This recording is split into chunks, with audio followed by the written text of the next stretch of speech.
Ladies and gentlemen, how are you? It's Nights with Ping for your Tuesday night. Tuesday night for everyone over there. It is Wednesday where I am. So I'm halfway through the week and you're almost halfway through the week. By the way, I want to thank Danny Mitchell, Fry Yay, that's correct, Fry Yay. Kathy Lynch says hello to everyone. And Andrew says, and you may be wondering why these three are right at the start of the chat.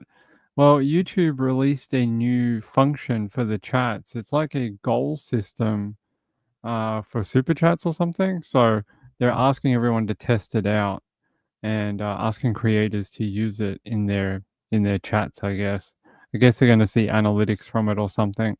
But yeah, very interesting. It's a interesting feature. So if we get 10 throughout the entire of tonight's show, we'll have a extra show this Friday evening.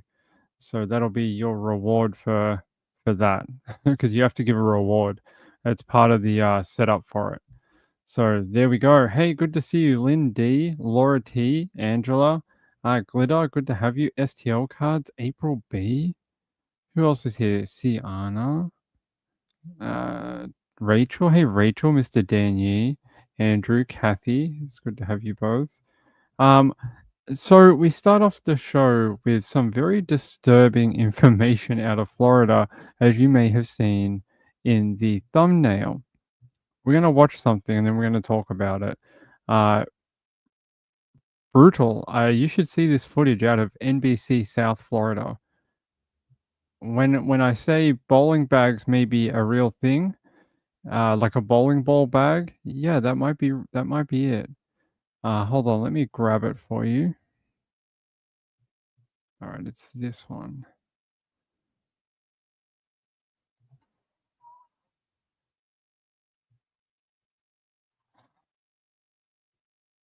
All right, let me set it up and let's get going. Let's get going, people. Hey, good to see you all. Good to see you out there. Let me get this set up. Let's watch this together. Let's watch it. And then I got a second one. I want you to see something in the second one. Now at 5, we begin with breaking news out of Key Biscayne, where police are investigating a disturbing discovery after a human head is found. Let's get right over to CBS News Miami's Peter Dench. He joins us live at the scene with what we know so far. Peter, what can you tell us? Well, Lorna and Elliott, Miami-Dade police homicide investigators are looking into this, and so far as we know, there are no leads on the person's identity. Now, we've been speaking with a lot of people here, and some are at a loss for words. Shocking. Yeah, it's shocking. I mean, you don't really hear about that a lot, right? You hear about drugs washing up on shore and things like that, but a head? Miami-Dade police say it was just after 8:30 in the morning when a worker found a head that had washed up on the beach here in Key Biscayne, stunning visitors and tourists like Christy Sipple from New York City. It's scary. I would like to know what happened. I mean, I'm curious about it, I guess. The discovery was made behind the Key Colony 2 Ocean Sound condominium building that Baman Amini has lived in for 40 years. We have seen all kinds of things here, but nothing like this morning, like a head of a person. Visiting from Denver, Alex Portuando knows this area. She used to live in South Florida. That's kind of scary and pretty crazy. I've never heard of anything like that happening on this kind of a beach. And I guess I'm just curious if they have any information on where it came from, if there's anything else that's been found, if it's something that happened on the island or just something that washed up on the island. I think she might be the smartest person they interviewed. Everyone else was like, oh, that's terrible. Oh my God, my holiday is ruined. At least she had some questions for people. She's like, I want to know how this happened. Where did it come from? I would ask too, like, what are the most common ways this might happen? You think it could be a drowning victim, it could be from the hurricane, someone who went, that's on the other side though. It could be someone who capsized in a boat. There's a lot of people who work on boats in Florida. Could it be someone like an immigrant who was coming via, rickety boat. That has happened a million times in Florida. Not normally the Miami coast, though. Normally the other side, the western coast of Florida. Not really the other side, but could it be a shark attack victim or something like that? Could someone have been eaten by a shark while swimming? But you go, where is the rest of them? If a head washed ashore, where is the rest of them? Where's the rest of the body? Yeah, that's a different type of that's a different type of head. Chinny says capsized and their head fell off. Yeah, I mean, no, I mean like they deteriorated in the ocean, and it's quite common for body parts to, what's the nicest way to put it, to disconnect from the like torso and things like that. And when I think of that, there was feet that washed up in Canada or something. They kept getting feet wash up in shoes. They solved that mystery. Most of them were uh, self-inflicted deaths where they were wearing shoes and the feet came apart from the leg, and because the shoe floated, it got to the beach, and because of the tides, they all went onto the same beach. This is a little different. All right, now I'm going to show you that other video.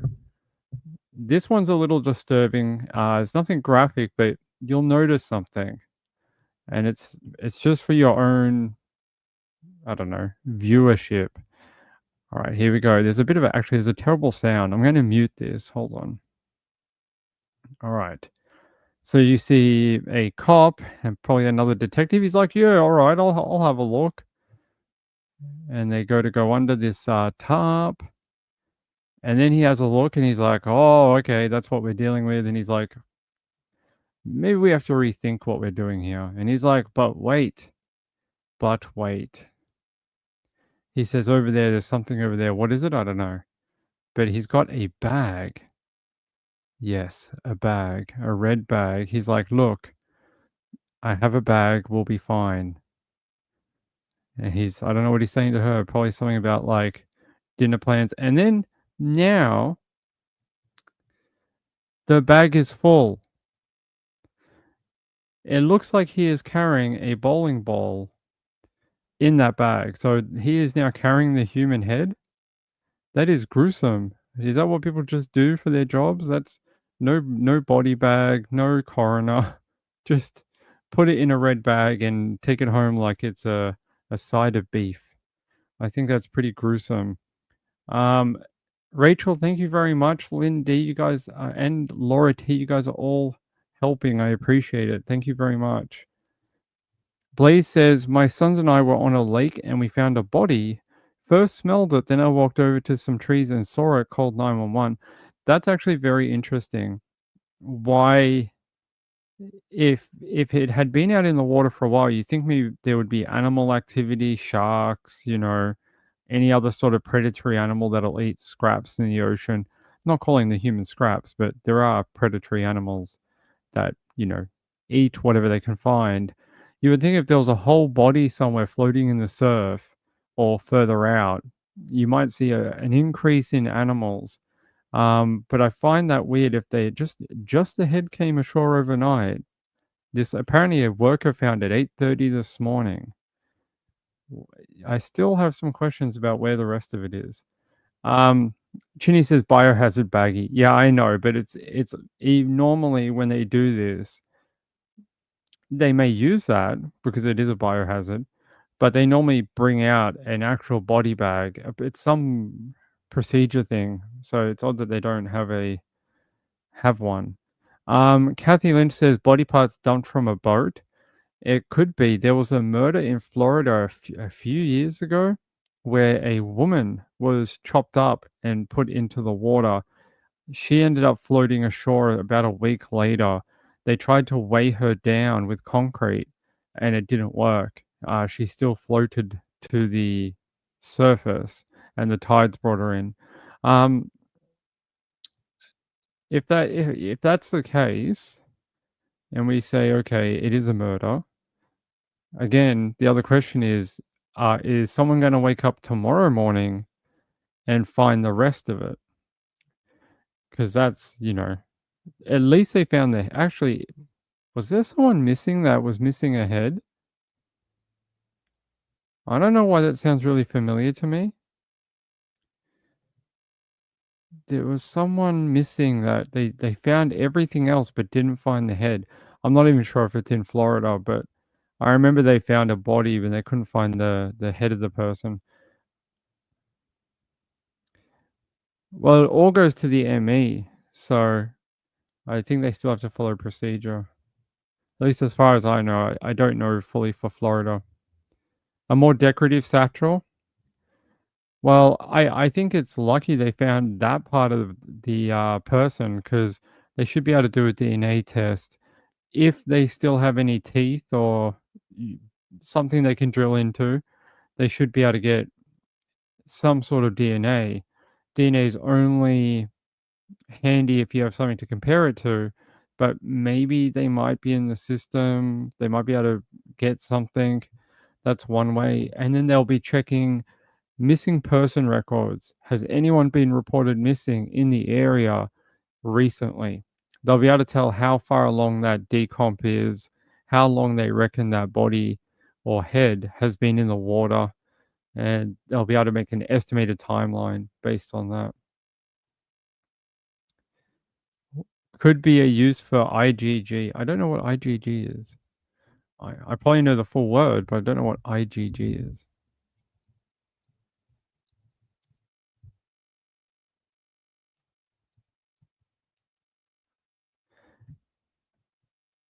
It comes up with like something not even related.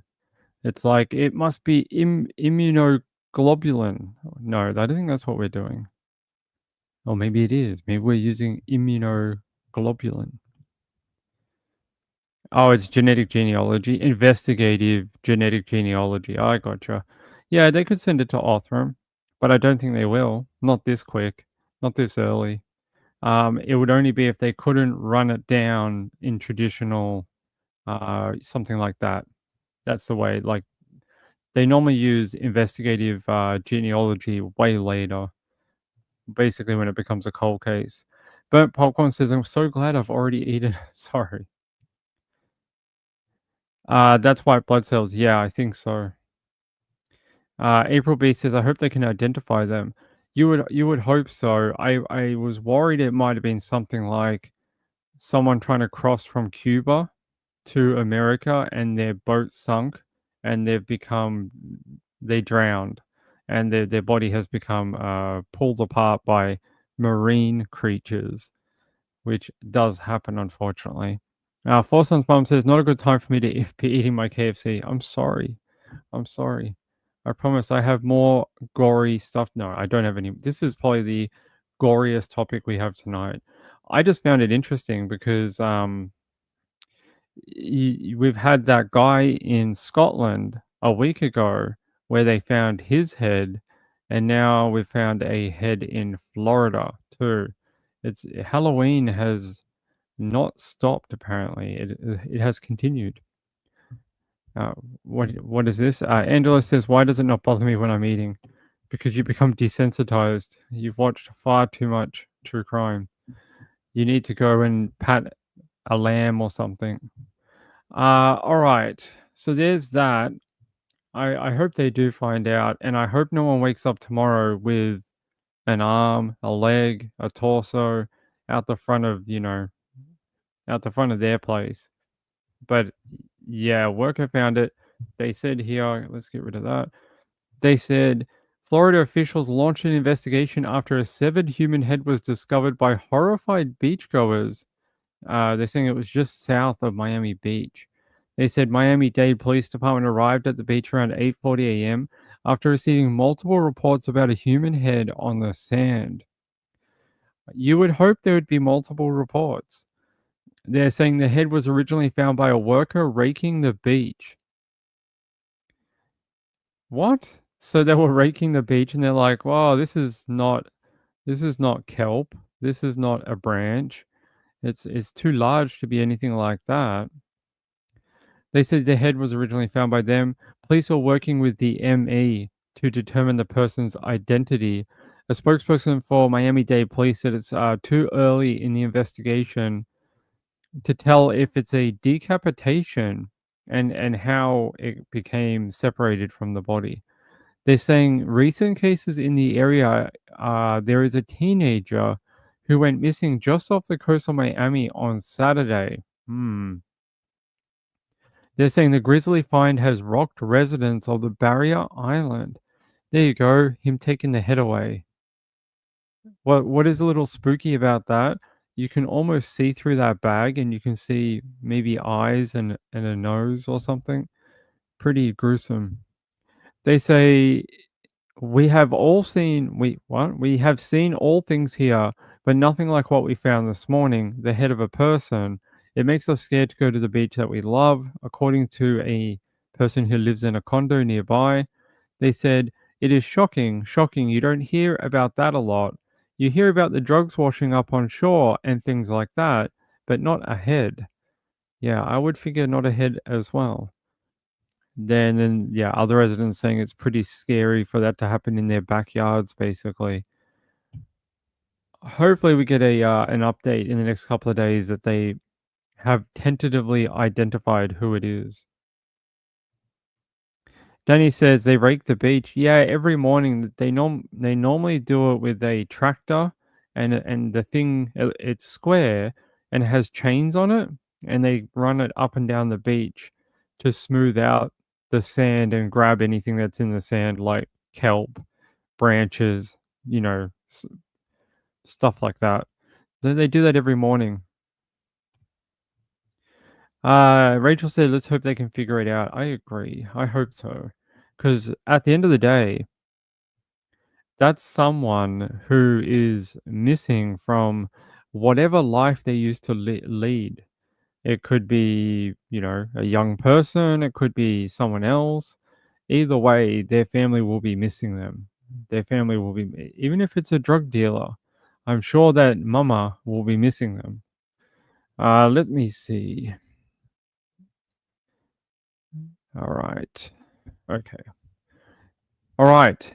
That's it for the head or body parts. Yeah, well, we'll see. We'll see, because there's been cases where body parts have washed up one day, and then the next day the rest of it has come in with the tide. So we'll see if we see a report tomorrow in the morning that some beach 80 miles down the coast from this one, and they're like, oh my god, we found a set of legs, we'll know that they are probably most likely connected.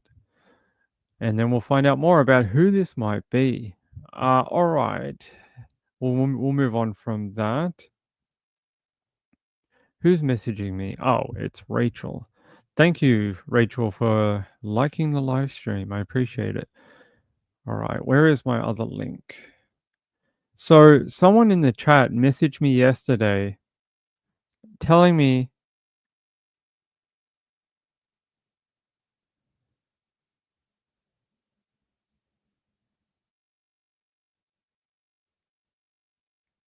oh, okay. All right. All right. Thank you, Laura. I'm still going to talk about it. So Laura sent me a thing yesterday about a missing person, and it hit the media this morning. I wanted to leave it, but I'm glad they were found safe and well. It was a missing woman from Guildford, and it hit a bunch of the media this morning. Her name was Andrea Keon. She was 45, and for at least a little while, it seemed like maybe the worst had happened. It was almost like that missing woman in Texas where everyone thought she was dead, but she was alive. It seems like actually she is okay and been returned. Here, I'm trying to get to the newspaper. It's interesting. Yesterday, the Laconia Daily let me view their website, and then today they turned on geo blocking. They turned on the geo blocking. But this was a photo of her, and she was missing for a while. So they're saying her name was Andrea Keon. She was last seen early this morning. They're saying she was reported missing from her residence in the Gunstock Acres neighborhood at approximately 4 a.m. on November 11th. So it was a day ago. They say authorities say she may have been wearing pajamas and did not have her cell phone, but they updated a few hours ago saying she was indeed found okay. But I cannot show you the article saying that she's okay because the Laconia Daily is being a jerk. It keeps acting weird. Hold on, guys. No, it won't let me do it, unfortunately. What is going on? Did we just freeze? I hope we didn't. All right, we didn't freeze. But she has been located safe and sound. I can't show you the article, unfortunately, because it's geo-blocked now. Laura says, thanks, Ping. That's okay. Peekaboo, hey. Peekaboo says, thank you for always bringing interesting cases to us. I appreciate it. Glitter says, my son-in-law was missing yesterday, last night. They found him this morning in a tree. Oh, that's not good. Your daughter and he have a 2-year-old baby. That's awfully sad, my friend. That's awful grief to have to process and go through. Yeah, I can't understand either. I don't know why. I don't know why either. I hope you're probably not doing okay, but I hope you find a way to work through the grief because that is unimaginable, especially with such a young family. It's not very nice. I hope your daughter is somehow surviving. All right. Why? All right. Maybe we can go here. Sorry, I'm just trying to find you one I can show you. No, you're just gonna have to take my word for it, okay? Because only super local media was covering it. So there you go. She was found alive. Thank the world. And yeah.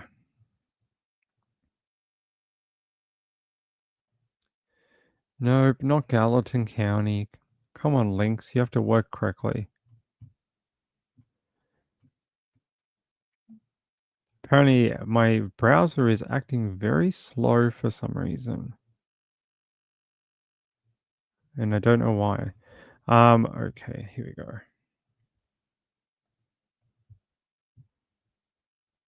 So we're going to go to New Haven. And the New Haven Register, hopefully it loads for good old Ping. Here we go. All right. They're saying a father of a baby who drowned at Milford Hotel is now charged with murder, according to officials. Here's a photo of him. His name is Dale Kirkland. He stands in the Connecticut Superior Court during his hearing. They say the father, arrested in connection to the drowning death of an infant in a motel, has had his charges upgraded to include murder. Court officials said Tuesday that Dale Kirkland, 31, has now been charged with murder with special circumstances, and risk of injury. Before his appearance in the Superior Court in Milford this week, he was facing charges of risk of injury and cruelty to persons. Officials said Kirkland's bond remains at $1 million, and he is scheduled to next appear in court on the murder charges on January 7th. They say on August 21st of this year, Milford police said officers were called to the Mayflower Hotel in the 200 block of Woodmont Road after a member of the motel's cleaning staff found the 3-month-old around 11 a.m. Police said Kirkland had checked into the motel with the baby and was the last person to see her alive. And I think if we click this, we may be able to go back to it. Yeah, connection to, yeah, so he's had his charges upgraded to murder. And I'll see if I can grab the original story from a couple of months ago.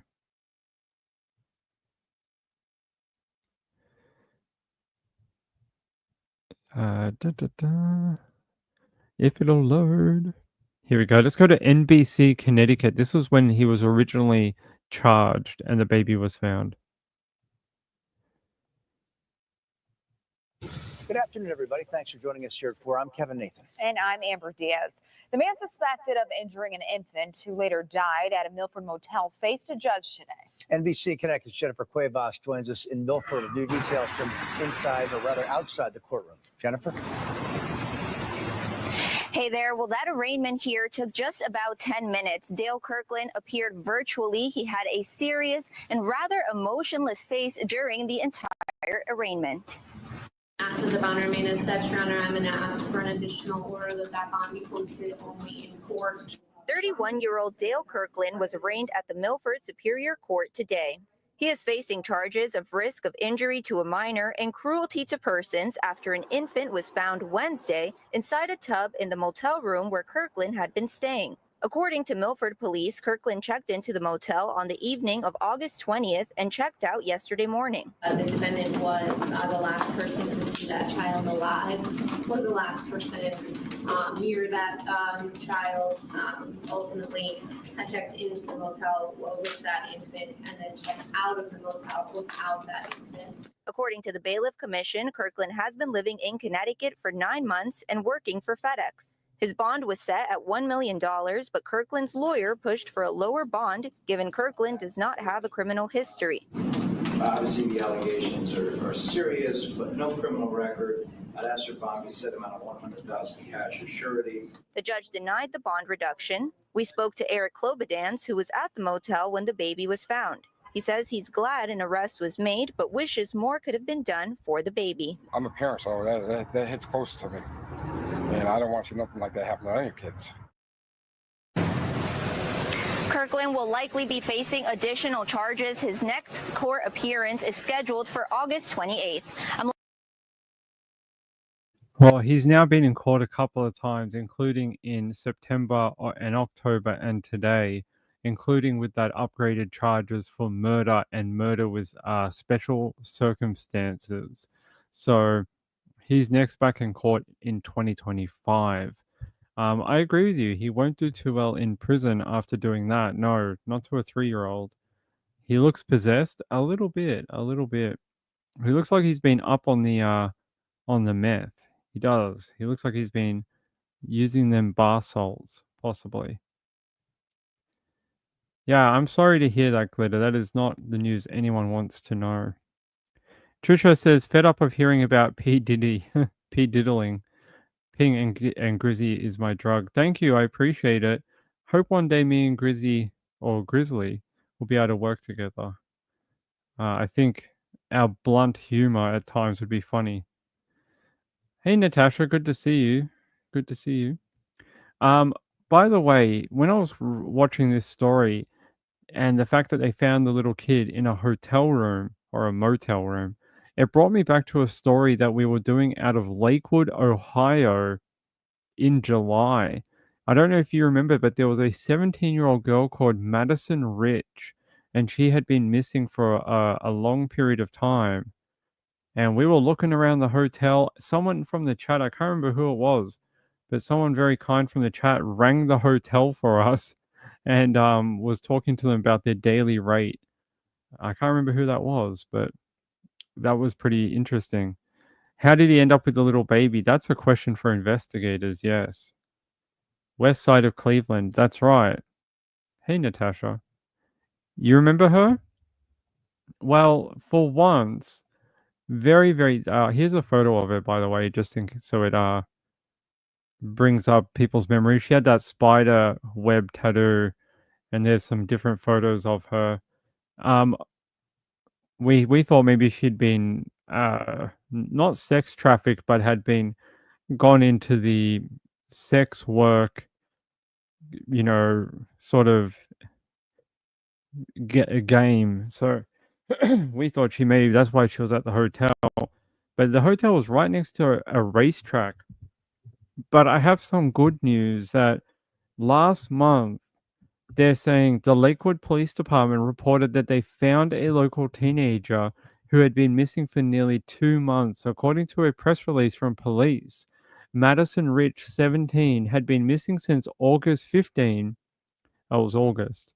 Police said she left her home between 12 a.m. and 4 a.m. that day.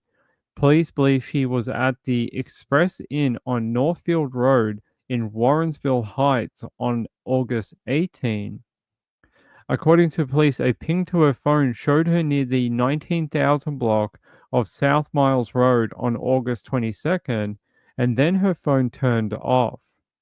They're saying Lakewood police on October 13 reported that they had found her unharmed. She was in good health, according to the detectives. The girl had called a friend asking to be picked up to return home. That information was forwarded to police, and she has been reunited with her family. That is a great story. Anytime we can get someone returned home, I'd much rather do that than talk about another teenager being found on the side of the road. But here, I might be able to play a little thing for you when she went missing for people who missed it. This is from Brittany Weir, who is from, what station is this? News 19 in Cleveland, Ohio. This was their news segment they did at the time. Mother worried sick. Her daughter hasn't been seen or heard from in weeks. That's right. This is her. First at 4, Brittany Weir spoke to the family and has their urgent plea for the teen to come back home. A Lakewood mother is desperately searching for her teenage daughter. She says she hasn't seen her in over 2 weeks. 17-year-old Madison Rich was last seen at a friend's house near East 65th Street. The Lakewood police say they believe she might be at a hotel in Warrensville Heights. And we just want her home. We don't know, where she is or who she's with. And we just want her home. Tracy Rich is talking about her daughter, Madison. The 17-year-old left her Lakewood home on August 15th. Tracy says Madison headed to a friend's house on the east side. The next morning, mom got a call from that friend saying they were worried because they can't find Madison. She wasn't there. They think that she went to the store possibly, but then never came back. Lakewood police say they have been able to track Madison's cell phone. They say the last place they were able to ping her phone was in the area of South Miles and Lee Road. They're not as accurate locations as we would like. We've gone out there and checked. We've also checked at a motel in the area that we thought she might be staying. That motel is on Northfield Road in Warrensville Heights. It's just very concerning why she would be in that area. Well, I don't know if we'll ever find out why she was in that area, but I'm glad that she eventually had enough of whatever she was doing, and she reached out to a confidant, a friend, and the friend did the right thing, called police, and was able to facilitate her return to her family. I will take that 100 times out of 100 than having to tell you a story where someone died in tragic circumstances. I would do that every day. We could read them all day long, and that's all the show would be about. But no, happy to see that Madison Rich returned home to her family. So I hope she's going to have a great Thanksgiving, and I hope that means she's going to spend Christmas with them and have a good time. Hopefully get her life back on track. All right, let's go. I want to talk to you about Cory Richens, because Cory's been in the news again.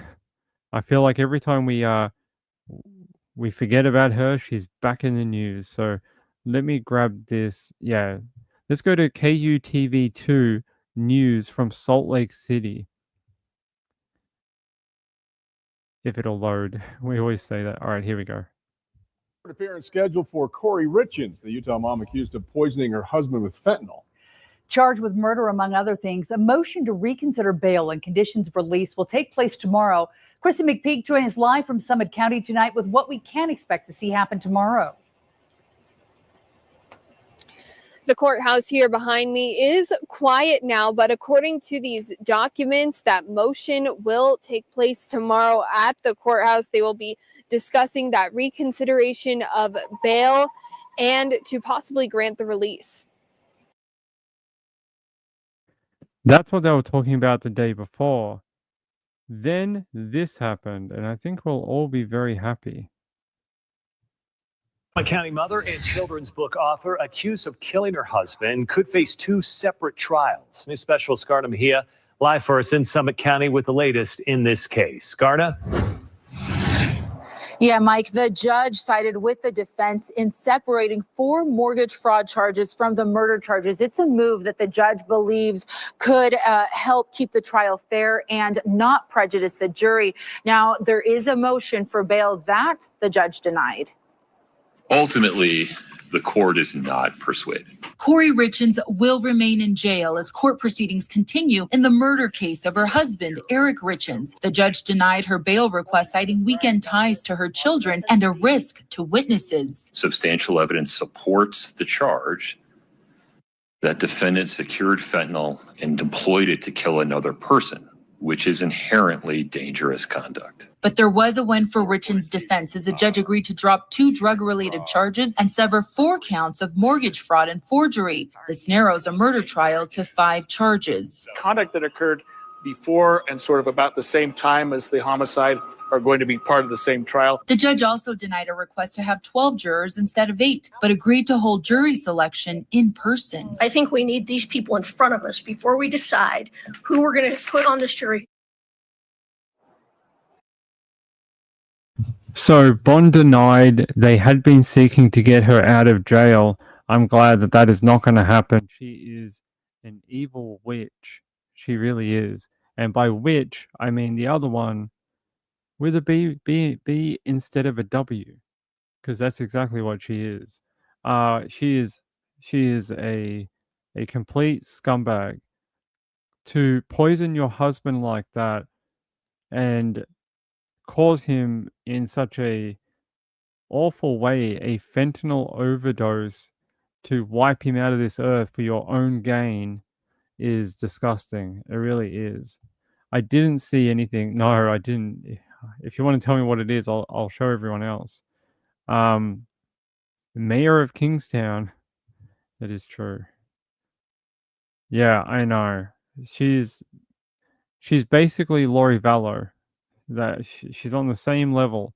Lori Vallow killed her first husband, or second, or whatever you want to call it, in Arizona. She got her big brother to shoot him and then tried to claim his life insurance, which that phone call with Lori calling the life insurance, I literally go to sleep at night replaying that in my head, and I get a warm, fuzzy feeling about some sort of justice being done. I just hear it, and like you can hear the operator going, "Do you know who the benefactor is on this account?" And she's like, "Yeah, it's me." And they're like, "Hold on a second, I'm gonna have to speak to my manager." I love that phone call because it's just like she got so owned. She thought she was going to get a lot of money from this life insurance payout, and it had been changed a little bit beforehand to his sister. Yeah, Charles Vallow. I love that. It was so funny. I just love when Lori gets owned. Yeah, she is a witch. Yes, me too. Yeah, Cory Richens is of the same ilk as Lori Vallow, in my opinion. So this was back when they originally were investigating. They say, what do we know about the murder case of the Utah grief author? So she used to write about grief on the fact, I mean, you have to have a lot of, you have to be really full of yourself to kill your husband and then write books about dealing with grief. I mean, they're saying court documents reveal the secret life insurance policy, stolen money, and a contentious court battle, and the hiring of a private investigator to dig into the death of a Utah man whose wife allegedly poisoned him with a spiked drink.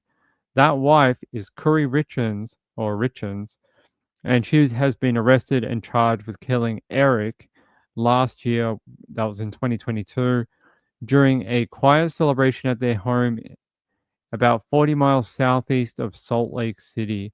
After she closed on a home for her business, according to authorities, she has denied those accusations. I'm sure she has.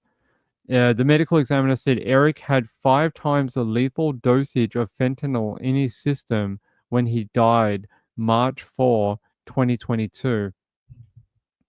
Eric had suspected his wife had tried to poison him multiple times and warned his family that she was to blame if anything happened to him. According to affidavits for search warrants obtained from the Summit County Sheriff's Office, a family spokesperson said he stayed in the marriage because of the 3 children. Reminds me very much of Erin Patterson. Erin Patterson did something very similar, but she was unsuccessful. She tried to poison her ex-husband 3 or more times. She's been charged with 3 counts of attempted murder just for previous attempts of trying to kill her ex-husband. He ended up in a coma in a hospital for many months with a mysterious stomach illness, but they couldn't figure it out. They're like, we've run tests, we've tried this, we've tried that. They really couldn't figure out why he was so ill. And apparently the hospital had even called his family to come in and say goodbye to him. They were that sure he was going to die. Somehow they flushed his system a bunch of times, got him feeling a little bit better, and he recovered in time after a surgery, a pump in his gut, a few other really awful surgeries he had to have. So she actually caused him a lot of pain and suffering, and then he lived. And then a year later, she invited him and his parents and their friend over for a lunch. He bailed at the last minute, probably thinking she might try poison him again. He bailed at the last minute. Only his mum and dad and their friends, who were the church pastor and his wife, they went to the lunch, and she poisoned them allegedly, killed 3 of them. One survived with a liver transplant. But these women that poison, it's interesting. Men are violent. Men will often strangle, they'll beat, they'll shoot, that type of thing. But a lot of poisoning cases are women. I don't know why they seem to like that way of doing it, but women, they are big on the poison. Hey, good Rachel, and she's fighting the family for his estate. She is a greedy bitch, 100%. She's an evil bitch too. The Resident Evil AMC. Hey, good to see you. Trisha says they are all off their nut. Yeah, on cults. A little bit. A little bit.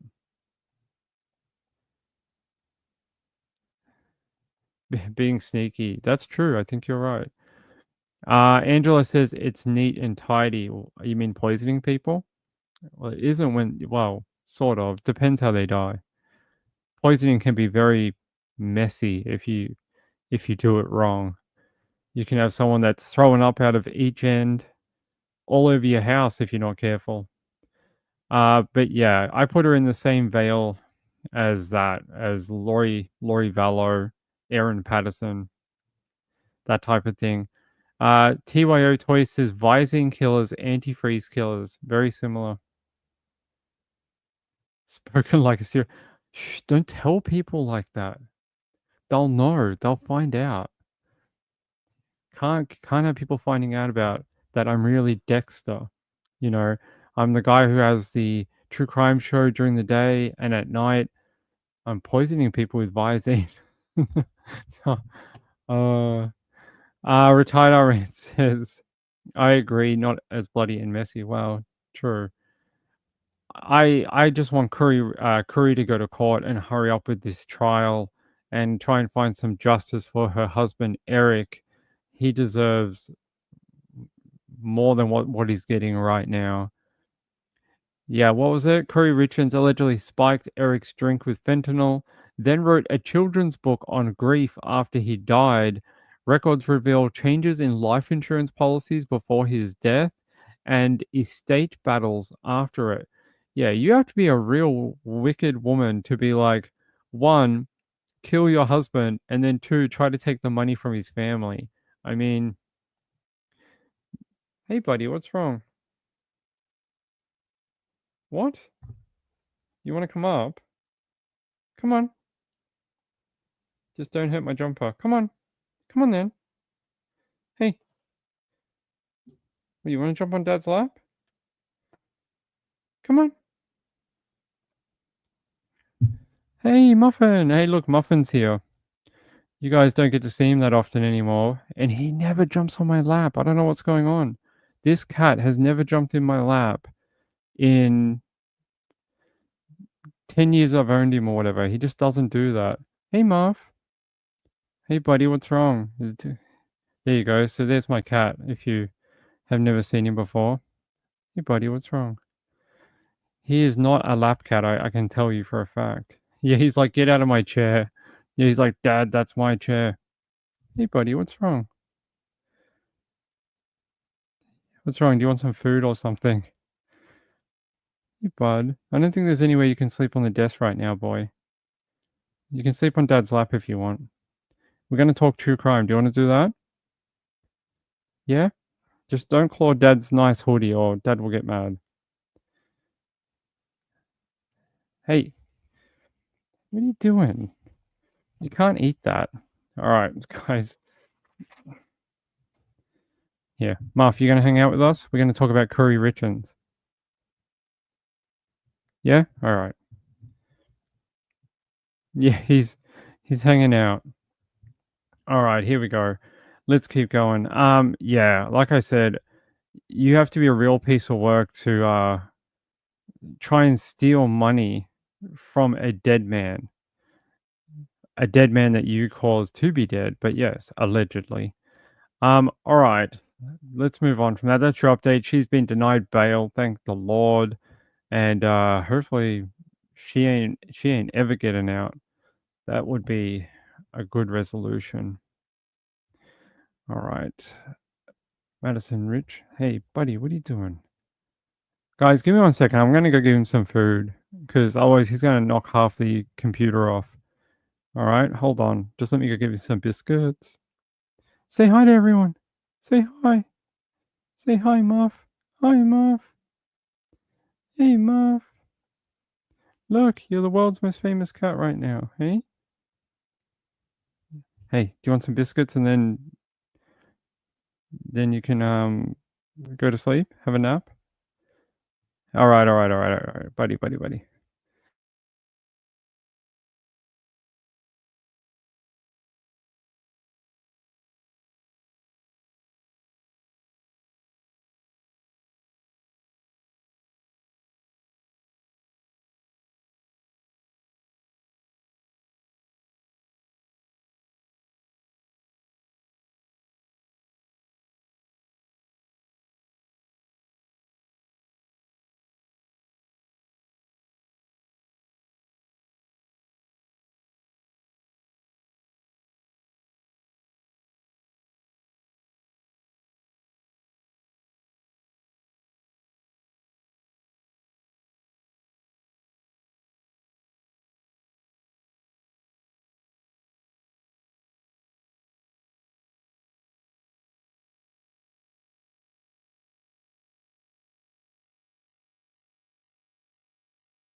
He has never done that.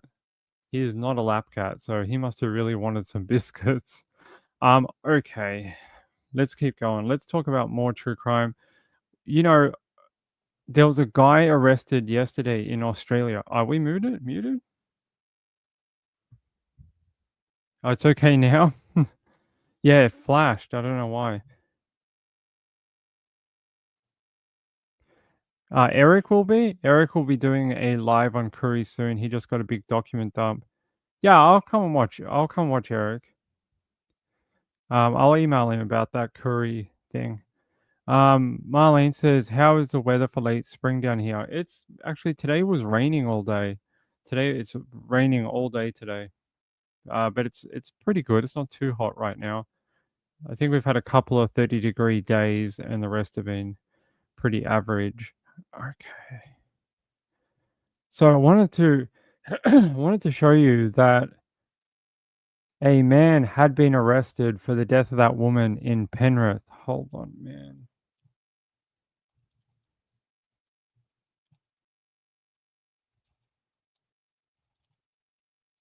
So they actually ID'd him, which was very interesting. They finally showed an ID. Past 24 hours. We'll do that one afterwards, actually. Actually, I want to do this one. Sorry to jump around. I don't mean to. There is another one I'd like to do, and it's based on the... do you guys remember there was a woman who was tasered, and she was like 90 years old in Australia? Well, her trial is underway right now down here, and I wanted to give you just a small update for her. Because we followed that when it happened. So let me grab that instead.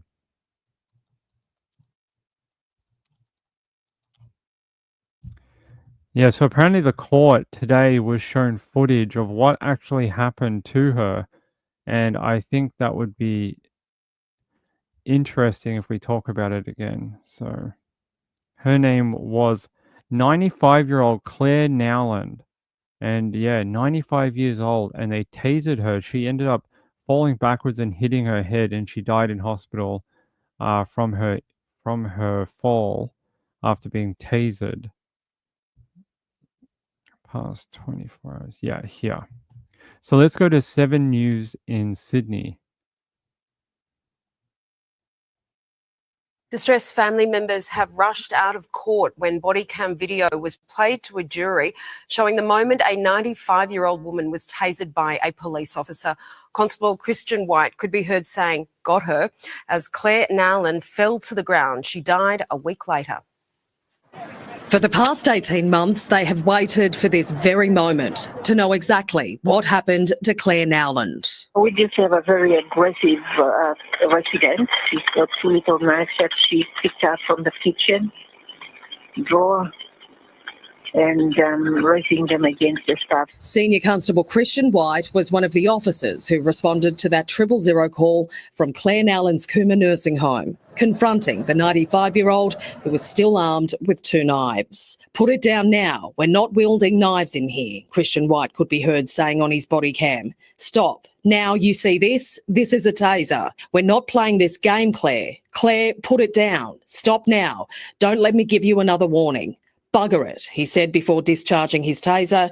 "Got her." Claire Nowland died a week later in hospital from bleeding on the brain. Claire's family gasped, some cried, and others left the courtroom when the video was played. Photos of Claire's pyjamas were also shown, revealing the scorch marks left by the taser. Christian White is fighting the charge of manslaughter, arguing he was working in his capacity as a police officer and his actions were not disproportionate to the threat Claire Nowland posed. It's now up to a jury to decide if the 95-year-old was a threat. So we talked about it at the time, and we were like, how threatened do you have to be by a 95-year-old woman to taser her enough for her to fall to the ground and smack her head on the concrete?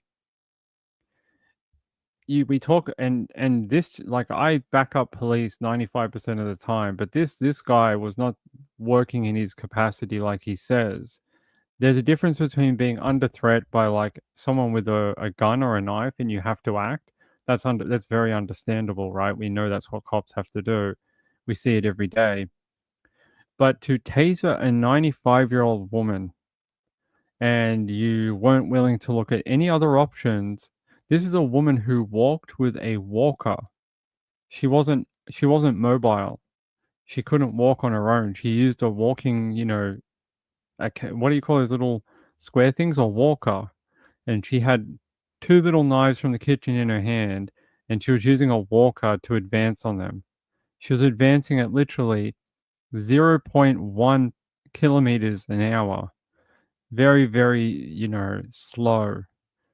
Yeah, I think one was a paring knife, so it was sharp, but not sharp enough to be like, to do much damage. So he's in court right now. Wait, his defense is going to be talking to the jury. They said, "Would you just go over and take it?" I even thought if you could find a broom, I'd rather. Sorry, I have to cough. I'd rather break her wrist than kill her, right? So if you had the options of what is a less than lethal plan of attack, I'm sure a nursing home has a couple of brooms available. You could have had one person put a broom on her chest and force her back, and the other one could have just whacked her on the wrist and she would have dropped it. Instead of firing a taser and being impatient, you can hear it in the audio or the transcript.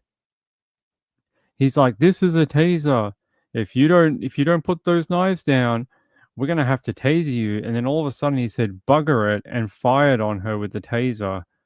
You know,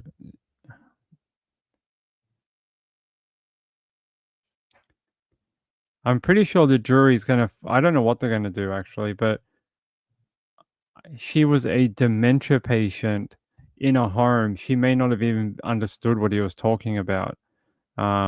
She wasn't like normally. Don't know what the word is, but she wasn't healthy. She was very ill, very very quite old, at an advanced stage of brain decline, like a brain illness. It's very sad. But I'm sure there's other methods to de-escalate that situation. At least, even if you still had to hurt her, there would have had to be in a less than lethal way of doing it. Because I'm sure that they have to do some sort of risk approach. When you fire a taser, you have to be like, what is the outcome here?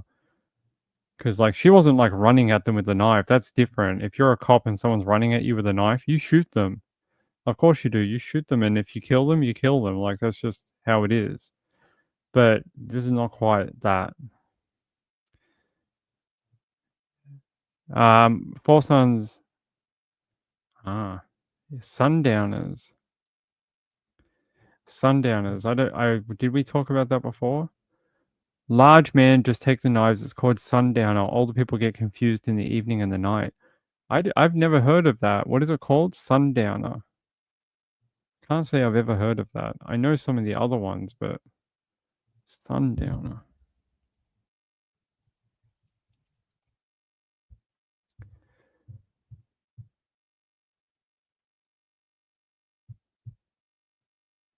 Hold on. They also call it sundowner syndrome. It's not a disease, but a set of symptoms or dementia-related behaviors that may include difficulty sleeping, anxiety, agitation, hallucinations, pacing, and disorientation. So that's very interesting. Can sundowning occur when a person doesn't have Alzheimer's or dementia? Sundowning occurs in people who have Alzheimer's and dementia, but also in older people in general, according to the Cleveland Clinic. Interesting. How long does sundowners last? So they're saying here that sundowners normally hit around the same time every day. The impact can be from a few minutes to a few hours, they're saying here.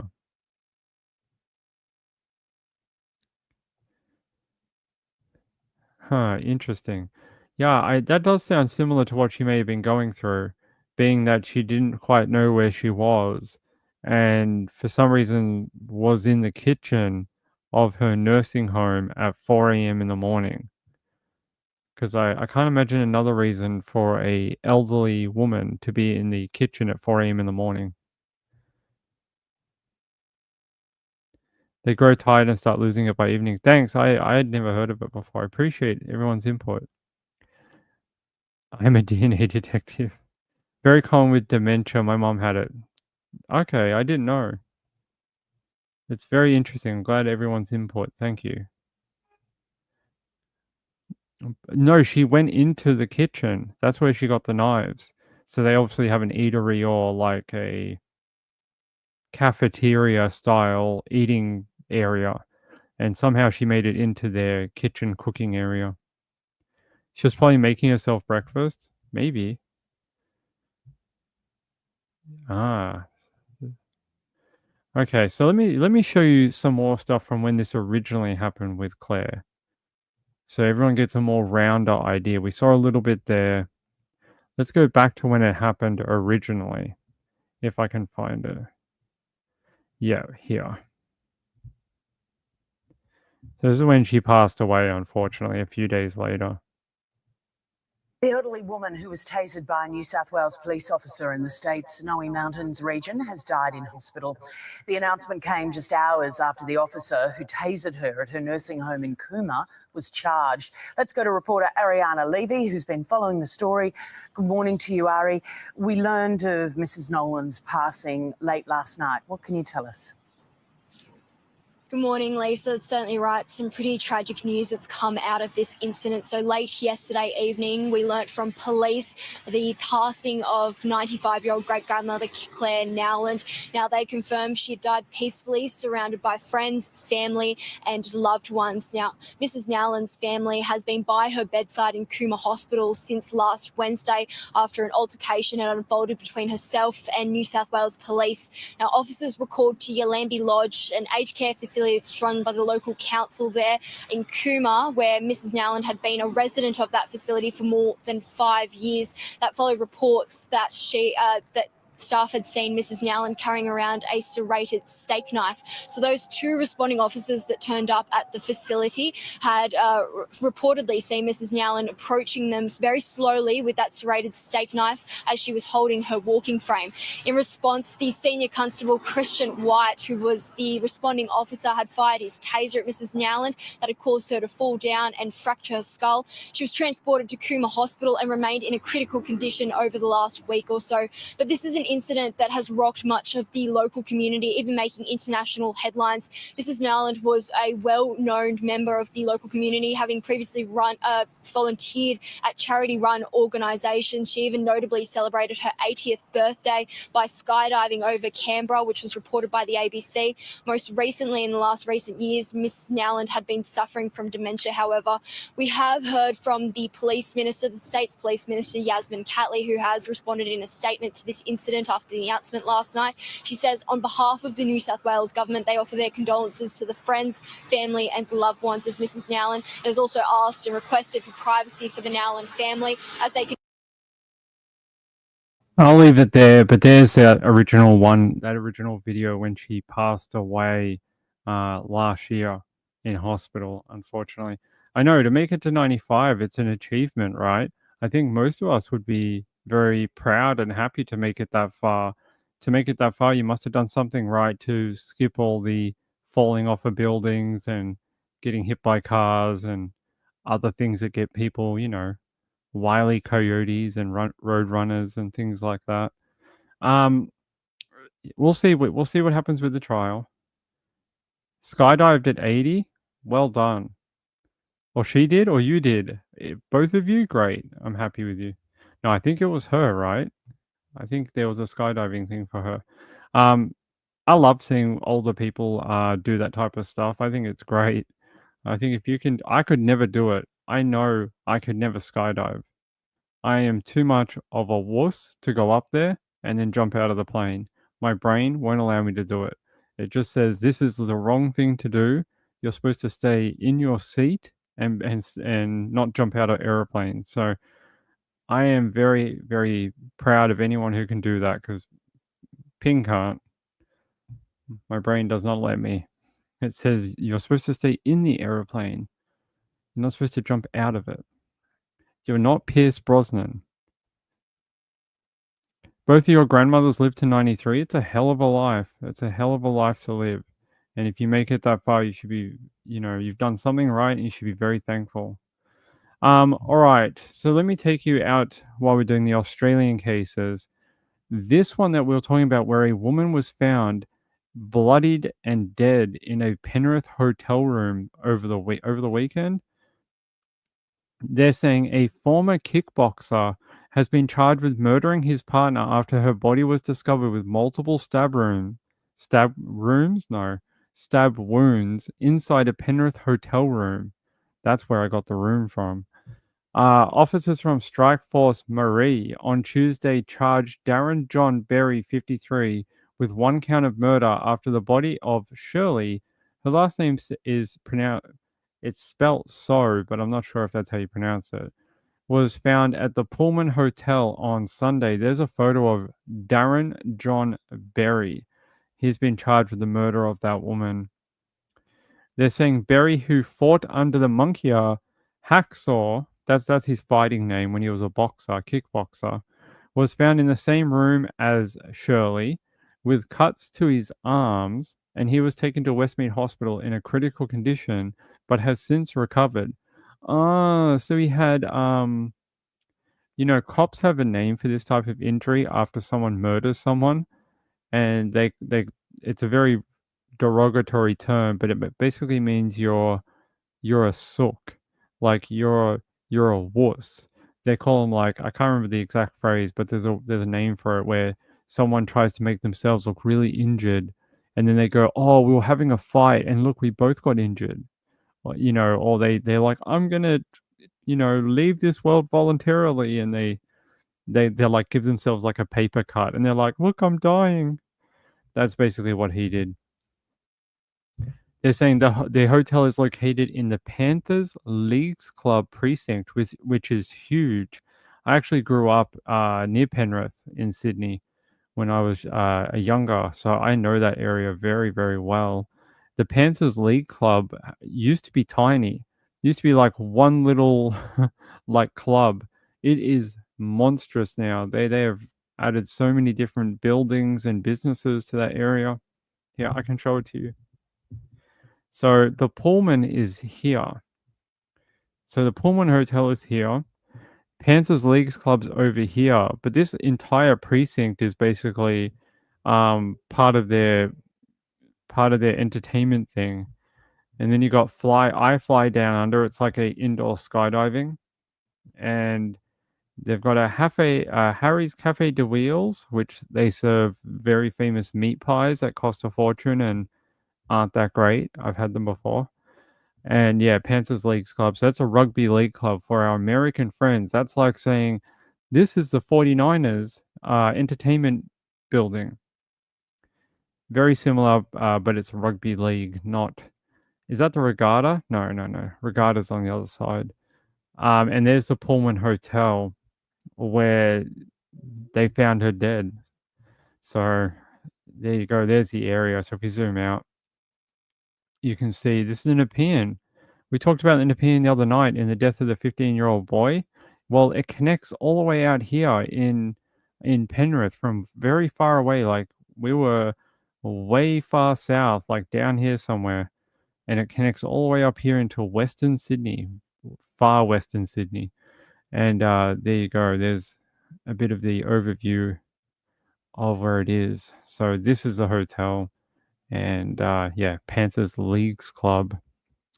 I can't say I've been there since they renovated. When I was living there, it was much smaller. It was, yeah, like a smaller building. But I know from driving past here in the last 5 years, it is massive. This entire area, it's just, they keep adding things, they keep renovating, they keep adding different stuff to it. There you go, there's some sports grounds, and they have their Panthers Rugby League Academy. So I don't know if this is their training ground. Let's have a look. Panther League Academy. I don't know what that is. Someone that watches rugby might be able to tell me if that's where they train every day or not. But it might be. Or it's where they have the people, the under 18s or the under 21s. They might go there to learn the game. Kathy says, we have a video of my husband skydiving. You should show me that. I want to see. Sounds like she fought back if he had cuts. No, I think they were self-inflicted. I think they were, like I said, I'm going to end my own life because I killed that woman. Look, look how badly I'm bleeding.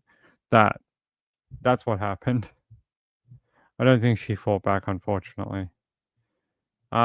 Rachel says, my great-grandmother was 102 when she passed. Did she get a letter from the president? Is that what happens when you turn to 100 and 100? You get a letter? I find it fascinating that so many of your relatives lived ripe old ages. What is the secret to life? That's what I want to know. So, yeah, he's been charged with murder of Shirley. I've not been able to find a photo of her. Let me check again. I've tried a few times. Like, there's so many people with the same name, it's hard to tell. I don't think I've ever been able to locate a proper photo of her. Let's have a look. Lots of photos of him. Yeah, you can see a photo of him with his beer gut. Oh, ladies, do you want some of that? That is your dad bod. You know what that is? That's the guy that probably used to be quite fit. And then he's like, I don't want to do the work anymore. And then he stopped working out and then started drinking beers. That's what happened. He's drinks a case of beer a night. I can't talk. I have a keg too. They're saying a former kickboxer has been charged with murder over his partner's death. Their body was found in a hotel room in Sydney's West. Darren John Berry, formerly charged on Tuesday during a hospital bedside hearing. Apparently he's been released from hospital to go to jail, but he's fine. Let's have a look. What was he saying? MMA under the name Hacksaw. He must have been pretty crap if no one's ever heard of him. Let's have a look. MMA Hacksaw. Oh, okay. No, there's a different guy called Brendan Blackier. Yeah, it seems like he may have stolen the name from someone else. There's another guy called Jeremiah Constant who has the same nickname in MMA. Darren Hacksaw, graded here. LinkedIn. This must be him. Yeah, what does he do? Not a lot, apparently. You can't see a ton on his LinkedIn. There we go. Darren Hacksaw, MMA/Muay Thai. Or is that how you say that? Muay Thai? Head trainer. Head trainer. He may be a head trainer in prison after he is sentenced. That could be true. He's not lying. He very well may be a head trainer when he gets into prison. What does the tattoo on his stomach say? I'm a loser who kills women, I think. Let me just have another look. Oh, it says Hacksaw. Sorry. I misread it. It says Hacksaw on it. Trainer of head, that's right. Head trainer. He's a head trainer. So it sounds like something a madam would be, right? They're like, oh, what's your official title at this brothel? Oh, I'm the head trainer. That's what I do here. Chinny says a hack job. He is a bit of a hack job. That's right. I'm a DNA detective says my grandmother lived to 94 and she dipped snuff and ate hog jaw and lard biscuits. I'm not sure what that is, but it sounds like it shouldn't lead you to a long life, but it did. Where did you guys come from, by the way? How did you find the channel? Because I've never seen half of your names here before. Did someone send you here? Because if so, I'd like to say thanks. If someone told you to come over. Or are you just secret watchers who have all decided, you all group together and you're like, you know what? We're all going to prank Ping today. We've never talked in the chat before, but today we're all going to talk at the same time just to freak him out a little bit.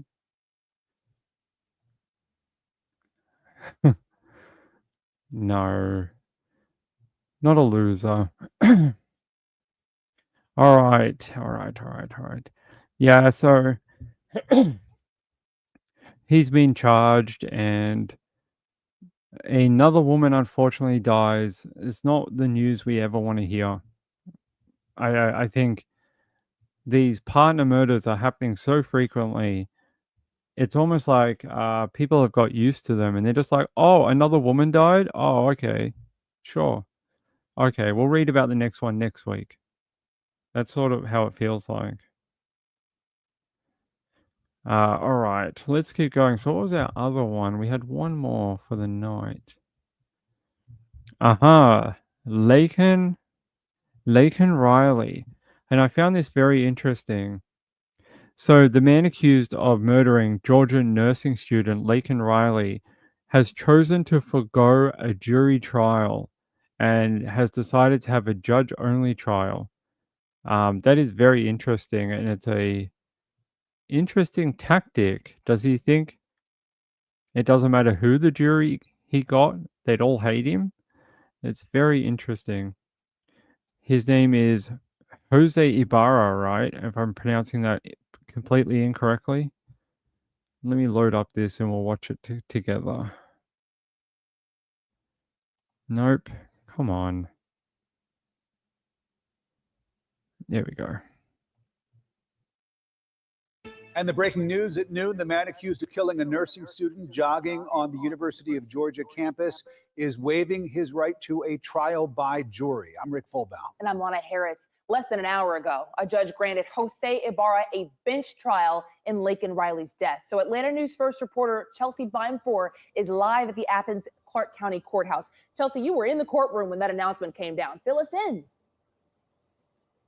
Yeah, Lana, somewhat of a surprising announcement. Jury selection for this trial was supposed to begin tomorrow, but now there will be no jury, only a judge who will hear the case and determine the outcome. Jose Ibarra entered that courtroom today wearing a plaid shirt and slacks, not a jumpsuit, though he has been in custody since February when he was charged with murdering Laken Riley.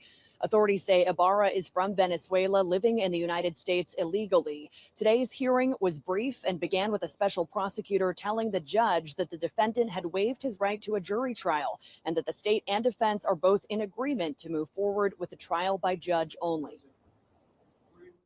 And the state has agreed to a bench trial so long as the trial remains before your honor and no senior judges are brought in. And I believe we're going to commence the trial very shortly, so I don't think that will happen. A bench trial now slated to begin this Friday at 9 a.m. It's unclear how long the arguments are expected to last.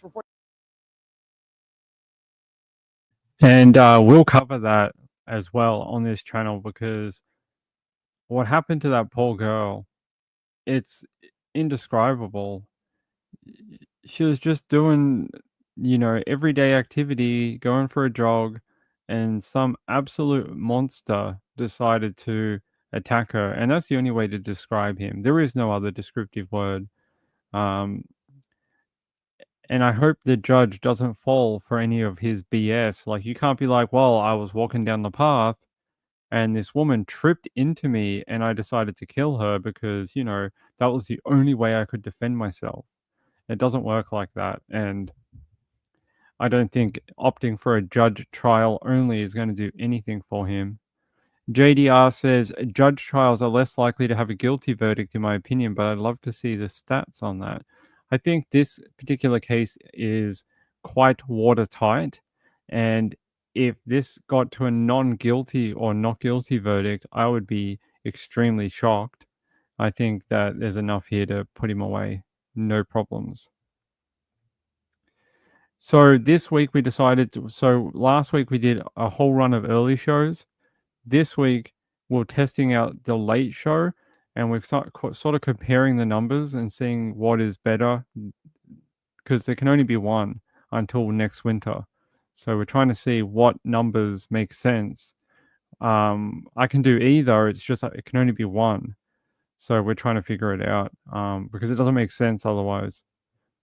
It doesn't make sense with my time frame and stuff like that. So I can switch to the mornings if we want to do the afternoon, or I can do nights if we want to do the morning. It's just we've got to figure out what everyone wants, whether people like it this late at night or whether people would prefer it at 8 p.m. We'll see. We'll see. Yeah, so he'll go to trial, bench trial Friday. Considering it's going to be in front of a judge, I wouldn't expect it to be as long of a trial. You're not going to have the same amount of interruptions, I don't think, being in front of just a judge, because it's going to be very just like black and white for most of it. You're just going to read what they have to read, get through the evidence they have to get through, and be done. Yeah, I appreciate it. Thank you. By the way, I did see some explanations up here. Chinny said excited utterance sent me a while ago. Thank you to Hella. I really appreciate it. Maybe one day me and Hella will do a live stream together. Maybe. Yeah, I know. I've seen you here before. It was the other people I was asking about, but thank you for letting me know. And I'm a detective. I think they said they were from Web Sleuths, from Trish. I subscribed earlier, but the live popped up. Well, thank you for contributing to the chat. I appreciate it. We had one more, but I don't know if they answered or not. That was Maya Butt Reeks. That's a good one. Do you just like making people read that out on their live streams? I would, if I was a bored person, I would just make funny names and then make hosts of live shows read it out, because that's the amount of child I have on me too. I'd just be like, let's annoy live stream creators. Laura T says, with the late show, you're not under a time restraint, in my opinion, better. That's true. We're not under a time restraint with the late show, but with the early show, we are. We get an hour and a half to 2 hours and then we're done. We have to be off. So, yeah. All right, let me just clean up my thing up here, because we got 950 tabs open with all the different articles and videos. Yeah, so we'll know more about Claire Nowland at a later time too. I appreciate everyone's point of view on it. That case really did affect a lot of Australians. A lot of Australians were very pissed off at that. Oh, you can see my ugly face. Hold on. Let's get Darren back on here. Mr. Hacksaw, or whatever his name is. Mr. I Kill Women. That's what they should change his tattoo to. Just so everyone is aware. So if he ever gets out of prison, people know. So women can stay away from him. All right, let's see what else we got. Do we have anything else for today? I'm working on a potential really interesting case out of Arizona. I'm waiting on a reply from someone, but I hope to bring that to you in a couple of days. Really interesting. It's one of those cases where someone died in a way, but it may not be that. So I just need to get more information before we go ahead with it, but it looks very interesting. All right, 1, 2, 3. That one's gone. Okay. All right, let me check my list of stories for you. I'm not sure why I have this up on my screen. I don't know, must have been looking this up the other day. The murder of Sophie Lancaster. She died in 2007, age 20. I don't know why this is on my list. I'm not sure. I don't know, did we do this the other day and I've forgotten already? Or did someone mention it in chat and then I forgot? That could be what happened. By the way, this research out of Australia is very interesting. If you didn't see this, if you live in another part of the world, they're saying LED lights on the underside of surfboards may deter great white shark attacks. They're saying that they tested it out on hey, what happened here? There we go. Apparently they tested it out on these foam seals, and they did the LED lights, and the sharks were deterred from attacking the surfboard. They're saying what it does is it actually messes with their vision of seeing a prey item on the surface of the water. So normally they'll be down low and they'll be watching for prey, and they'll see an outline that in their shark brain says, oh my God, that's a seal. I should eat that. And apparently these LED lights, as long as they're really bright, confuses them and they think, oh, that's not anything I'm interested in. So I would find that very interesting if that ends up being the solution to not getting eaten by a shark, is that you're supposed to put flashy lights on the bottom of your surfboard. So we'll see if that ends up coming to fruition with more testing. But anything to stop people getting chomped down by a shark. I think we've all seen the Egypt shark attack video. That video, I swear, scarred my life. And the one in Sydney, and the one in Sydney. The one in Sydney, oh my lord. To hear a guy actually scream, like, help me, when a shark is eating him, is, I don't think you ever forget. I don't think you ever do. To hear a guy call out while bleeding out in the ocean is it's a different type of traumatic listening or traumatic video. That poor guy, man.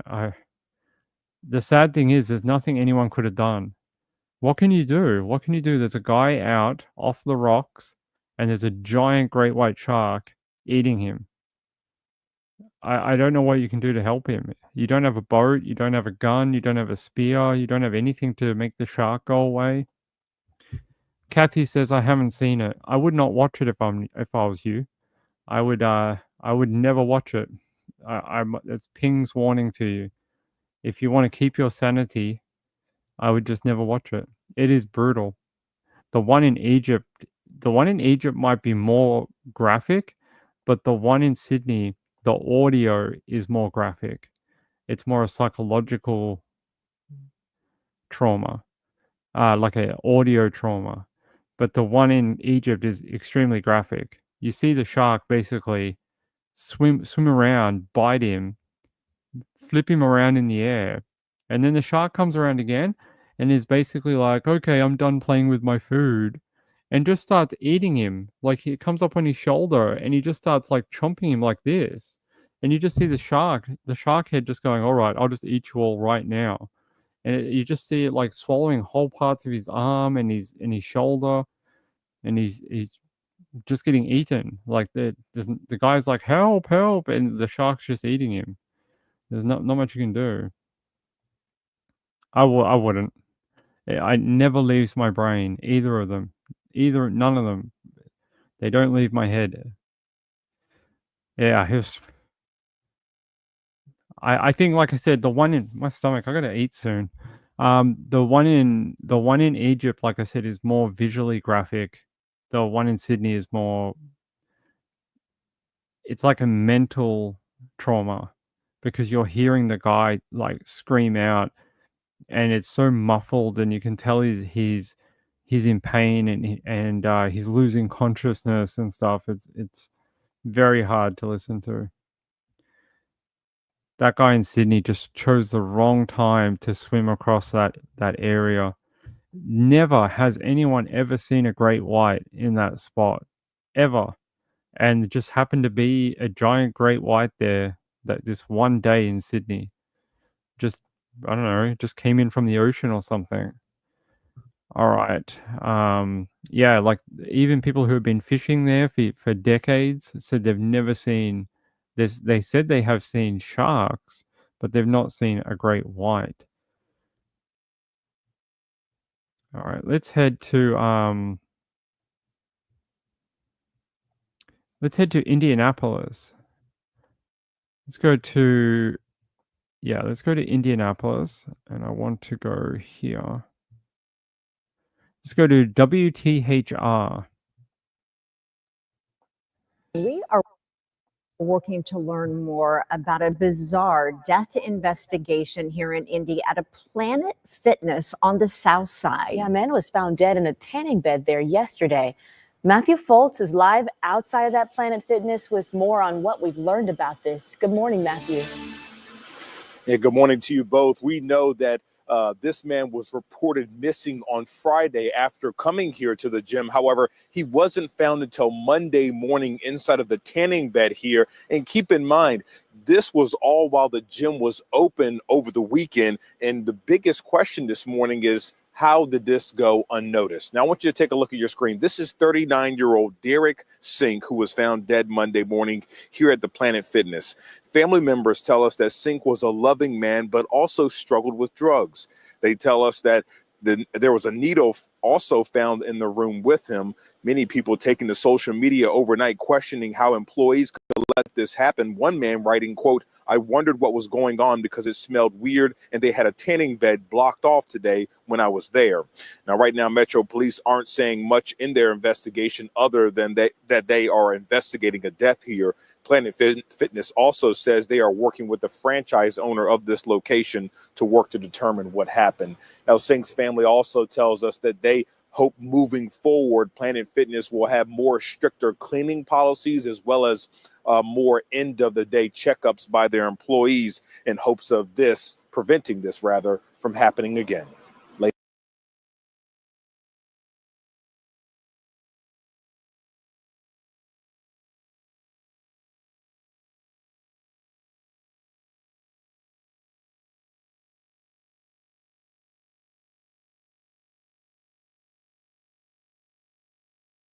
That is horrific. It reminds me of that woman who was found dead in her cubicle at work. Very similar and not all that different. You know, someone didn't check. They didn't find it till Monday morning. This is awfully sad. The fact they found a needle nearby for intravenous drug use. It's not very kind. Sounds like he was going. I don't know if it's steroids or something else. Who knows? April B says, "Yeah, you're supposed to clean the tanning beds. It shows you should take a Clorox wipe with you and make sure you wipe the tanning beds and the gym equipment down before you use it. Don't trust that they did it because look, there was a dead guy in one." Marlon Clausen says, "Cleaning policies. What are their showers like?" I know, right? You talk about athlete's foot. You probably get athlete's foot there. Shake and bake? Yeah, could be. He might be shaked and baked by the time he got out of there. April says, "Yeah, I don't know how that works." Let's have a look. If we head to Fox Business, they said, "Man found dead in tanning bed at Planet Fitness in Indianapolis 3 days after he walked into the gym." About the same amount of time as that woman.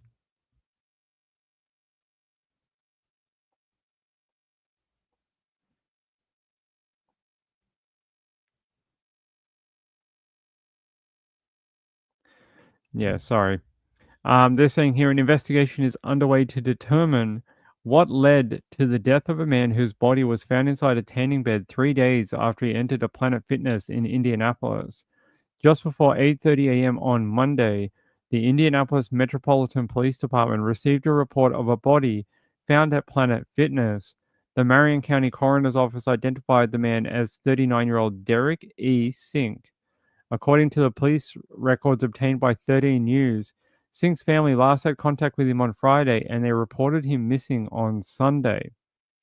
Police could only confirm to Fox News Digital that they were investigating a death at the gym and did not elaborate on the details of their investigation. The woman who was at Planet Fitness on Monday morning told 13 News that she and other members noticed a foul smell in the building that got worse near the tanning rooms.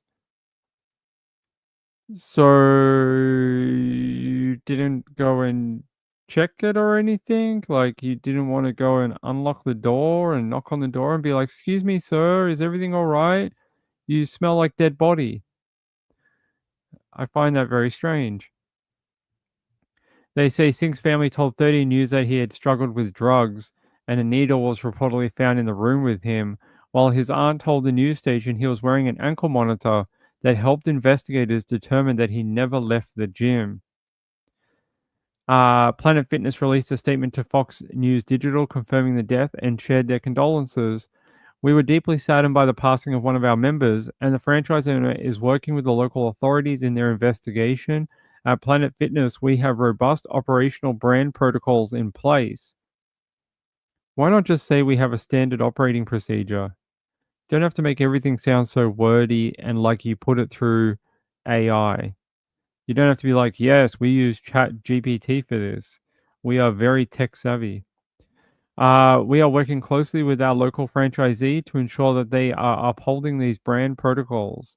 according to the Chief Corporate Affairs Officer at Planet Fitness. They say Sink's family also told 13 News that they hope to see stricter policies on cleaning and an end-of-day checklist from staff to prevent this from happening to another family. The circumstances of his death remain under investigation. That should tell you that particular Planet Fitness is gross, and you're most likely to get some sort of skin infection from using anything there. Hey, buddy, how are you? It's good to see you. I haven't seen you in months. Like, I don't know, 9 months or something. I hope you're doing all right. I hope you haven't been sick or something. Hope you've been doing good. April B says, I think some people need to be fired. I think they probably obviously hired people who thought my job is to let people in and I sit at the counter on my mobile phone, like just until the end of my shift. And if my boss asks me if I cleaned everything, I say, yes, I did. And that's about it. Laura says that should have been in place already. Exactly. Duty calls. Okay. I'm glad you're doing well. I'm glad you're doing well. I'm really happy to see you. I was thinking about you the other day. I was like, I haven't seen Video Reel in a while. Hope they're doing all right. Rachel says they were probably supposed to clean and didn't. Exactly. Someone is getting fired. Oops, that's my thing. All right. I think we're just about done for the night. Marv, what are you doing? Get out of the window. He's in the office window. I think that's about it. I think that's about it for tonight. I do want to thank these people, though. Kathy Lynch, Mr. Dan Yee, Andrew Says, Lynn D, Laura T, Lindy again. Oh, I didn't see that. I'm sorry, my friend. Thank you so much for trying to hit that target. I appreciate it. And Peekaboo Cockatiel. You guys are far too kind. Yes, I appreciate it. Thank you very much. We didn't end up hitting the target, but that's okay. I will give you the bonus show on Friday anyway, because we were just testing out the new function from YouTube for this targets that you can do. Give me 1 second. 1 second.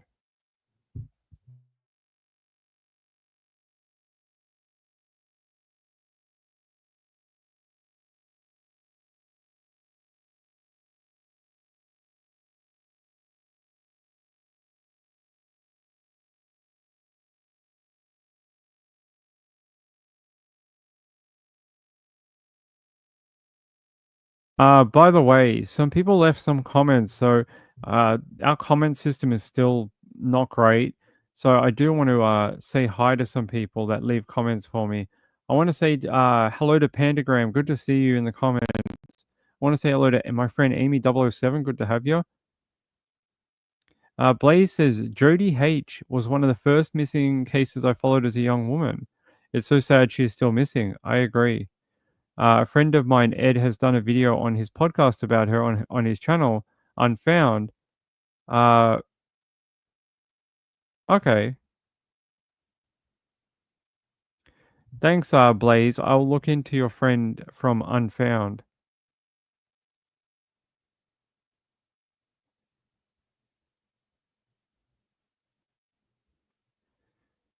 Oh, okay. There was a person who left a comment. I can't read this name. Hold on. RGB. RGB, if you're listening to tonight's show, our comment reply system is just buggered with YouTube, and it has been since they put the update out a couple of months ago. I mean, I can reply to you, but you'll probably never see it for some reason. My email is sundaywithping@gmail.com. Email me about your friend and about Mallory, and we'll do something for you. Happy to do it. Juicy Jules, C. Anna, and so I always read everyone's comments. Every chance I get, if I see it pop up, I'm always reading of them. My friend Betty C, Dr. Michelle, but there was one Gambler left a couple. Thank you, Gambler. Fruit Jones Bobby, good to see you, my friend, in the replay. But there was one I'm trying to find. It's from Penguin, but I can't find it. Penguin, where are you? Penguin left a question on about one of our things, and I wanted to try and get it for her. Hey, Mamma Mia. Where is it? I can't find it, but I know Blaze always leaves really long replies, and I read them. So we get emails for it. But yeah, sometimes our internal YouTube things doesn't work properly. Thanks to Patty as well. I saw your comment about the suspicious death. I appreciate that. I can't find Penguin's one, but I'll email Penguin about it so we don't waste your time here. Sherry left a really late comment too. You guys are amazing. Thank you very much for all your comments and that. So just know that I do read everyone's comments. RX Girl, thank you so much. That is very kind of you. I do appreciate everyone's contributions tonight. As you know, I don't run the channel to annoy people for donations or anything. I just hope that people value it and do it on their own. Not one of these people who sits here and goes, I'm not going to continue my show until I get $25 or whatever. Like, I'm never going to do that. That's not how I see the way that YouTube works. YouTube works because if someone values your show, that they might do that. Not they should feel obligated because you're being a bitch about it. That's how I feel. But thank you very much. It's very kind. RX Girl, that is very sweet of you. Well, we got close enough. That was an interesting test of the new system. We may do it again for other things.